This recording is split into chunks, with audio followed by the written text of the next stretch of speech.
Good morning students, how are you all? I hope that you all are good. Students, today is your geography class and geography class में chapter number 4 air आपका चल रहा है, जिसमें आपने air pressure तक complete कर चुका है. नाउ हम अब विंड के बारे में पढ़ेंगे. Okay students, the movement of air from higher pressure area to low pressure area is called wind. Wind जो है वो हाई प्रेशर एरिया से लेकर लो प्रेशर एरिया की तरफ जाती है. जो विंड जो है मतलब जो है हायर प्रेशर एरिया की तरफ से लेकर लो प्रेशर एरिया की तरफ जाती है, उसे हम क्या कहते हैं? विंड कहते हैं. You can see wind at work as it blows dry leaves down the pavement or uproots trees during a storm. Sometimes when the wind blows gently you can even see it blowing away smoke or fine dust. Students, आपने देखा होगा कभी कभी हवा चलती है, इस तरीके से चलती है हवा की जो लीव्स होती हैं वो आप देख सकते हैं. उन मतलब एयर को आप वैसे तो नहीं देखते, लेकिन एयर के थ्रू जो चीज़ें उड़ रही हैं, ठीक है, जो मूवमेंट हो रही है उसको आप देख सकते हैं. ठीक है, तो आप लीव्स को देखते हैं. समटाइम्स क्या होता है कि कुछ जो स्मोक वगैरह होता है वो भी आप ईज़िली उसी की वजह से ही देख पाते हैं. जैसे कोई धुआं हो रहा है, ठीक है, और हवा आई, वो धुआं उड़ के दूसरी तरफ चले गया, वो भी एक विंड के थ्रू ही जाता है. ठीक है, आप छोटी छोटी चीज़ भी विंड के थ्रू देख सकते हैं. तो चलिए, अब ये स्मॉल पॉइंट्स हैं, it is not necessary for you and आप ये पॉइंट्स खुद पढ़िएगा स्टूडेंट्स. अब आते हैं हम डू यू नो पे. Wind is named after the direction from which it blows. Wind का नाम किस पे पड़ता है स्टूडेंट्स? डायरेक्शन के नाम पर विंड का नाम दे दिया जाता है. जैसे कि हम एग्जांपल से समझते हैं, the west is called westerly. जैसे जो विंड अगर वेस्ट की तरफ फ्लो कर रही है तो उसे वेस्टर्ली विंड बोल दिया जाता है. ठीक है, मतलब अगर ईस्ट की तरफ फ्लो कर रही है तो वो ईस्टर्ली कह दिया जाएगा. मतलब जिस तरफ विंड फ्लो कर रही है उस तरफ उसका नाम दे दिया जाएगा. हम नेक्स्ट पॉइंट पे आते हैं. On the moon there is no air, hence no air pressure. Astronauts have to wear special protective spacesuit filled with air when they go to the moon. Moon पर कोई एयर नहीं है, इसलिए कोई air pressure भी नहीं है. Astronaut को जो एस्ट्रोनॉट्स होते हैं जो मून पर जाते हैं उन्हें क्या करना पड़ता है? स्पेशल प्रोटेक्टिव स्पेस सूट पहनना पड़ता है जब भी वो मून पर जाते हैं, जो कि वो किससे फिल होते हैं? एयर से फिल होते हैं. अगर वो ये स्पेस सूट नहीं पहनेंगे तो जो हमारी बॉडी प्रेशर को एक्सर्ट करती है और जहाँ से कोई हमें एयर का प्रेशर नहीं मिलता है तो ब्लड वेसल्स, जो हमारे ब्लड वेसल्स होते हैं वो क्या होने लगेंगे? बस्ट हो जाएंगे. इसी वजह से क्या करते हैं? एस्ट्रोनॉट को एक स्पेशल प्रोटेक्टिव स्पेस सूट पहनाया जाता है ताकि वो मून पर ट्रैवल कर सकें. Okay students, next point is do you no में हम नेक्स्ट पॉइंट पढ़ेंगे. The standard unit of measuring The standard unit of measuring temperature is degree Celsius. It was invented by Anders Celsius. On the Celsius scale, the water freezes at 0 degree Celsius and boils at 100 degree Celsius. Temperature को किस unit में measure किया जाता है? Degree Celsius में. और इसको invent किसने किया है? एंडर्स सेल्सियस ने. सेल्सियस स्केल पर वाटर फ्रीज जो होता है वो 0 डिग्री सेल्सियस पे होता है और जो बॉयल होता है वो 100 डिग्री सेल्सियस पे होता है. ओके स्टूडेंट्स, तो हम इस बात ये हमने कंप्लीट कर ही लिया था. अब हम इस पर आइए. Winds can be broadly divided into 3 types. जो विंड्स हैं उनको 3 टाइप्स में डिवाइड किया गया है. First is permanent wind, the trade wind, westerlies and easterlies. ये क्या है? हमारी परमानेंट विंड्स हैं.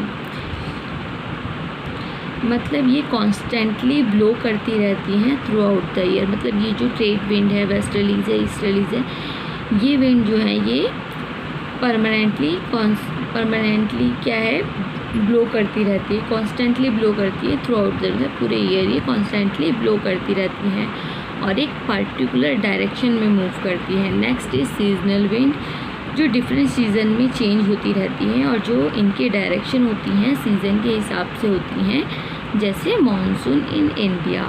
ओके स्टूडेंट्स, एग्जाम्पल में लिखा है मानसून इन इंडिया, जो हमारे इंडिया में मानसून आता है वो सीजनल, उसमें जो विंड्स होती हैं वो सीजनल होती हैं। Okay student, next is local winds, जो स्मॉल एरिया में किसी पर्टिकुलर पीरियड में दिन के या साल के किसी पर्टिकुलर एरिया में ब्लो करती है, वो उसे हम क्या कहते हैं, लोकल विंड। जैसे कि लू आपकी कब आती है, जैसे जब मई जून में आपकी बहुत ज़्यादा गर्मी पड़ती है तब आपके यहाँ पे लू पड़ती है, तब लोग कहते हैं कि यहाँ पे काफ़ी गर्म है, यहाँ पे लू चल रही है। ठीक है students, cyclone nature's fury. Students, इसमें उड़ीसा में एक घटना हुई थी, साइक्लोन आया था और उसकी वजह से काफ़ी नुकसान हुआ था, काफ़ी सारे कच्चे जो हाउसेस थे वो काफ़ी डैमेज हो गए थे, कई लोगों की जो छतें थी, रूफ़ के टॉप्स थे, वो क्या हो गए थे, उड़ गए थे, क्योंकि वो मतलब प्रॉपर सीमेंटेड नहीं बने हुए थे। ठीक है, वहाँ पे साइक्लोन काफ़ी ज़्यादा 5 टाइप्स के साइक्लोन आए थे इस वजह से। ओके स्टूडेंट्स, तो इसको आप पूरा पढ़ेंगे। ठीक है, और जो साइक्लोन है वो 3 दिन कंटिन्यूसली आया था। ठीक है, तो इस पॉइंट को आप लोग पूरा पढ़िएगा। नेक्स्ट हम आपका चैप्टर पे चलते हैं। Next is moisture. When water evaporates from land and different water bodies, it becomes water vapor. Moisture in the air at any time is known as humidity. जब वाटर इवेपोरेट हो जाता है land से और different water bodies से, तो ये water evaporate होकर वाटर वेपर बन जाता है, और जब वाटर वेपर एयर के साथ कांटेक्ट में आते हैं तो मॉइस्चर हो जाता है एयर के अंदर, और ह्यूमिडिटी कहलाई जाती है, और इसी को हम क्या कहते हैं, ह्यूमिडिटी कहते हैं। स्टूडेंट्स, जो मतलब इसका मतलब ये है कि जब भी मतलब जो वाटर है वो इवेपोरेट होता है लैंड से या डिफरेंट वाटर बॉडीज से, वो क्या होता है, वो वाटर वेपर की तरह वो वाटर वेपर बन जाता है। ठीक है, when the air is full of water vapor we call it a humidity। जब एयर में हम पानी when the air is full of water vapor we call it a humidity। जब air full of water vapour होता है हम उसे क्या कहते हैं, ह्यूमिड डे, उसे क्या कहा जाता है, ह्यूमिड डे कहा जाता है। देखिए जैसे एयर वार्म होती जाती है उसकी कैपेसिटी भी बढ़ जाती है वाटर वेपर को होल्ड करने की, और जितनी ज़्यादा कैपेसिटी वाटर वेपर होल्ड करने की बढ़ती है उसी हिसाब से मोर एंड मोर ह्यूमिड हो जाता है। ह्यूमिड डे में क्लोथ्स को सूखने में भी टाइम लगता है और बॉडी का जो स्वेट है वो जल्दी से इवेपोरेट नहीं होता है। इसकी वजह से क्या होता है, हमें कई बार अनकम्फर्टेबल भी फील होने लगता है। Next point is when the water vapour rises it starts cooling. The water vapor condenses causes formation of droplets of water. Clouds are just masses of such water droplets. When these droplets of water become too heavy to float in air, then they come down as precipitation. जब water vapour rise होकर ऊपर जाकर cool down हो जाते हैं और ये water droplet अपना एक फॉर्मेशन बनाकर कंडेंस फॉर्म कर लेते हैं, मतलब जो वाटर वेपर मतलब जो उसकी जो ड्रॉपलेट्स होती हैं वो क्या कर देती है, कंडेंस हो जाती है, मतलब गाढ़ी हो जाती है, एक गाढ़ा रूप ले लेती हैं क्लाउड्स में।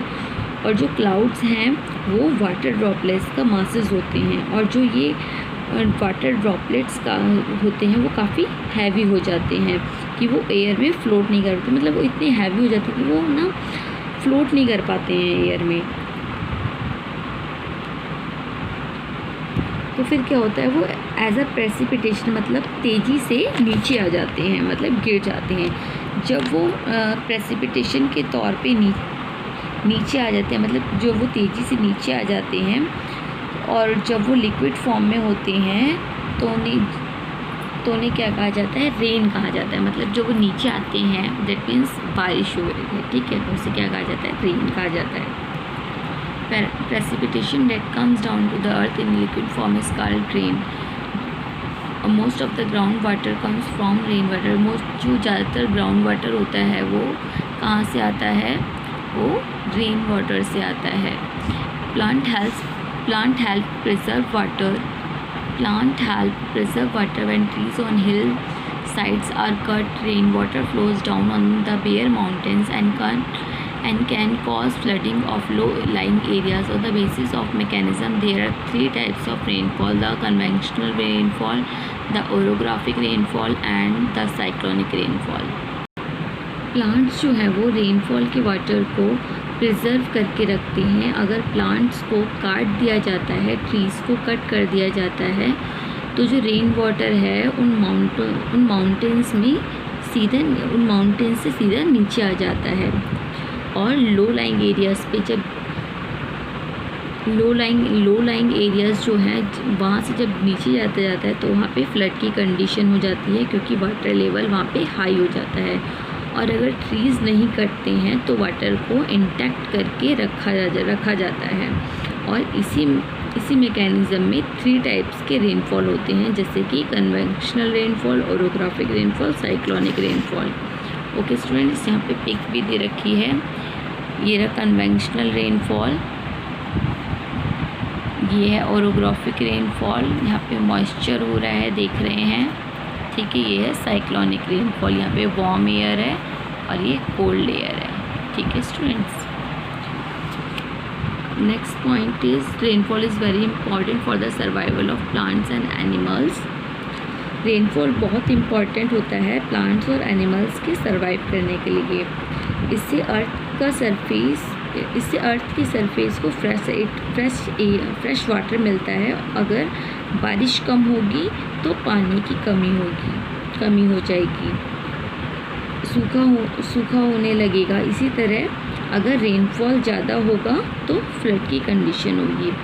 मतलब स्टूडेंट्स की ये देखो, अगर मतलब किसी भी कोई भी चीज़ है वो एक बैलेंस कंडीशन में अगर मिल रही है तो सारी चीज़ें सही चलेंगी। अगर वो ज़्यादा हो रही हैं तो नुकसान होगा, और कम हो रही है तो भी नुकसान होगा। जैसे कम हो रही हैं तो क्या हो जाएगा, सूखा पड़ जाएगा कहीं पर, या फिर और अगर ज़्यादा हो जाएगा तो बाढ़ आ जाएगी। ओके स्टूडेंट्स, तो आपकी चैप्टर में आपने एयर, विंड, एयर प्रेशर के बारे में पढ़ चुका है। नेक्स्ट आपको क्वेश्चन आंसर्स करने हैं, सेम जैसे आपने इस चैप्टर प्रीवियस क्लास में भी 5